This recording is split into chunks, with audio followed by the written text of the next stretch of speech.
Baron Zemo is back, and he got to show off his dance moves because we are here with episode 3 of the Falcon and the Winter Soldier, which is really insane, and it was a great episode. It's like every episode is better than the last, and it was the same with WandaVision, but it's happening here again with the Falcon and the Winter Soldier. But it's also sad because we're 3 episodes in.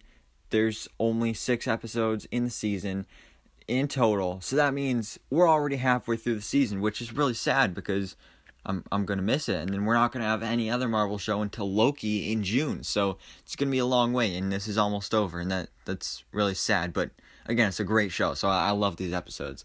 So episode 3 again was a great episode, and there is a lot to talk about. And again, we don't have much left of the season, but for now, we're gonna be talking about today's episode, episode 3 of the Falcon and the Winter Soldier. So let me know your thoughts on this episode in the comments below, and let's get into this.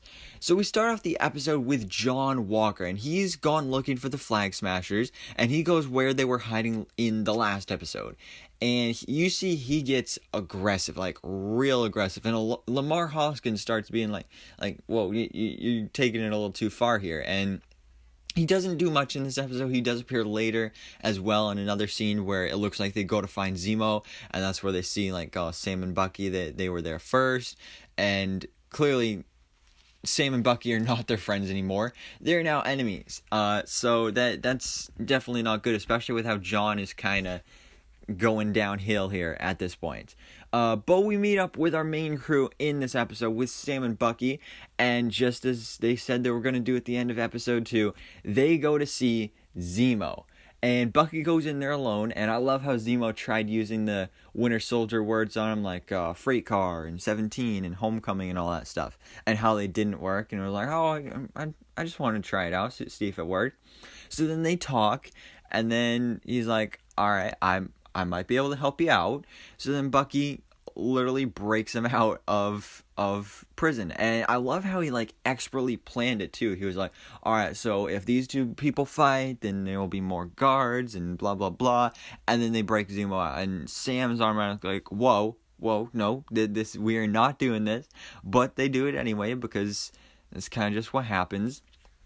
And then we get to learn a little bit more about Zemo. That's one of the great things about this, is like in the MCU, usually they kill off their villains like in their first appearance, but when you leave them alive to return in the future like this, you can learn so much more about the character. Like apparently Zemo is rich. Like he literally has his own private jet. He has his own Alfred.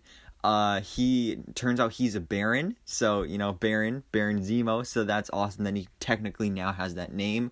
Turns out he already has the mask and the coat. That's just something he had, so that's cool as well.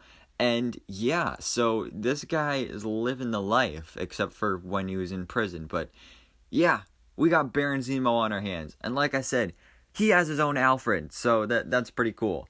Then the 3 of them go to Madripoor, which is a huge X-Men location in the comics. No X-Men in the episode or mutants or anything that a bunch of people have been theorizing, but it was still cool. And everybody has to go undercover.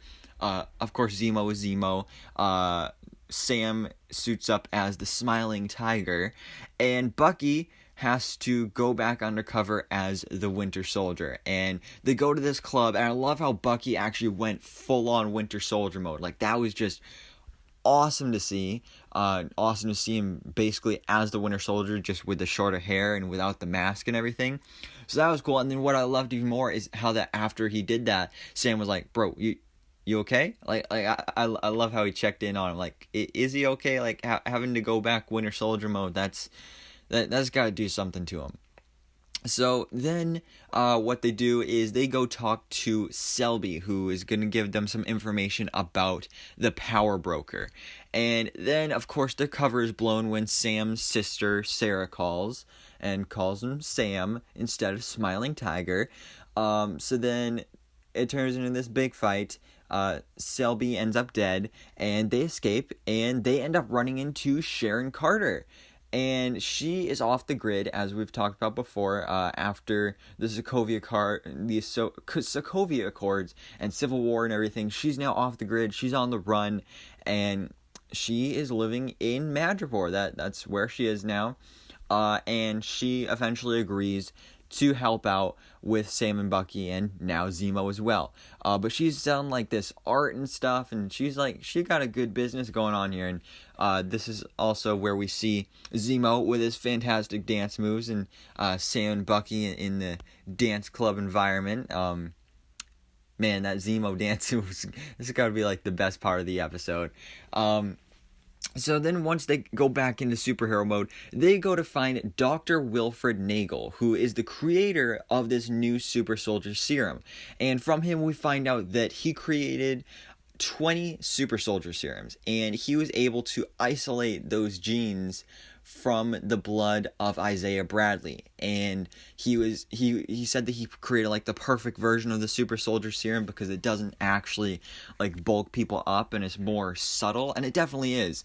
So there's 20 serums out there, and unfortunately Carly stole them all. So we've only seen 8 super soldiers so far, and seems like there's going to be at least 12 more, and those could be Flag Smashers, or maybe somebody else stole some other ones from Carly.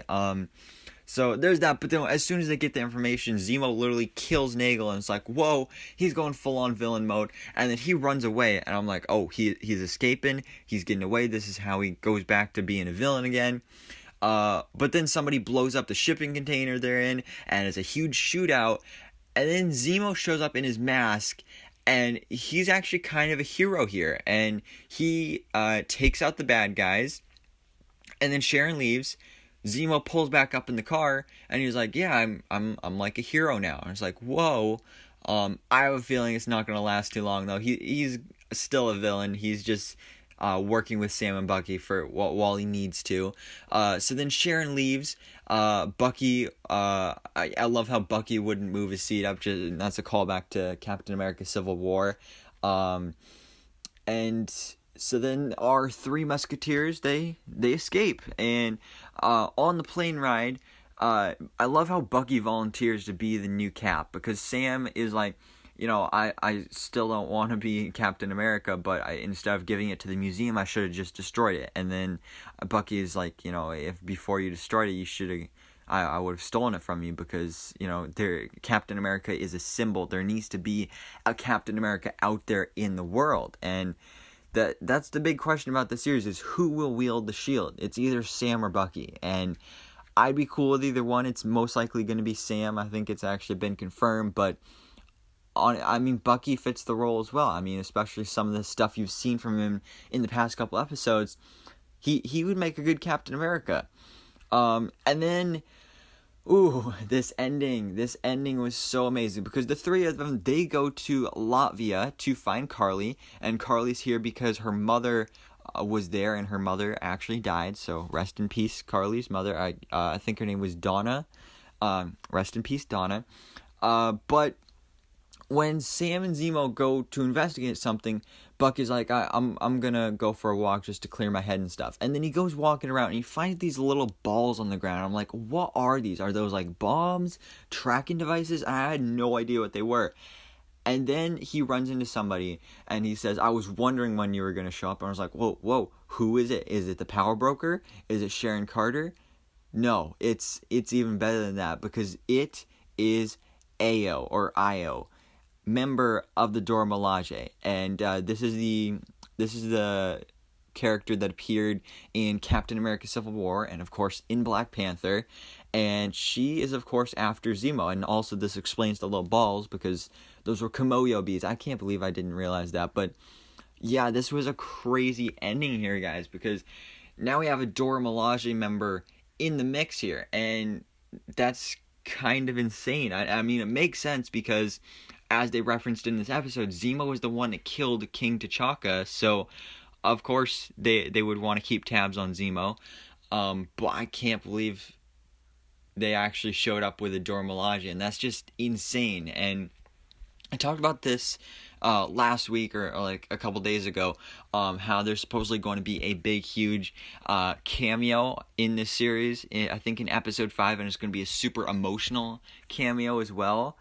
And I saw some people online saying, like, what if Chadwick Boseman filmed a scene for this series before he passed away? And I don't know if that's the case, but this definitely makes it seem more likely. I mean, that'd definitely be emotional, and that'd be, wow, that would be awesome. I don't know. Again, I don't know if it's gonna happen, but clearly we have some Wakandan involvement here in this series, and I am super excited for that. I'm super excited to see if we see other Dora Milaje show up, any other characters from the Black Panther world, but it's gonna be awesome, and this was a great cliffhanger, great way to lead into the second half of the season.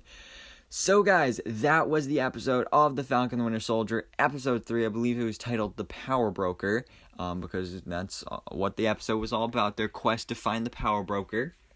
So guys, of course, let me know your thoughts on this episode of The Falcon and the Winter Soldier and your theories for the future of this series.